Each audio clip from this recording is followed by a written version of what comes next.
بيراميدز في اوضاع ممتازه وسط خطير الان لمايلي سنتدو.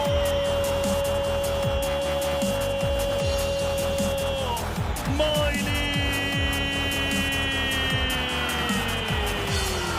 فيستون مايلي يفعلها لبيراميدز، لملوك الكره يسجلون الهدف.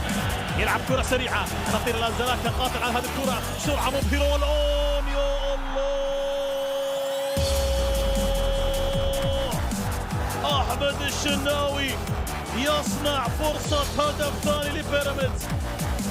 الحارس يضرب خطوط الاهلي بتمرير عامل وقت، لكن لا زال مايلي يا الله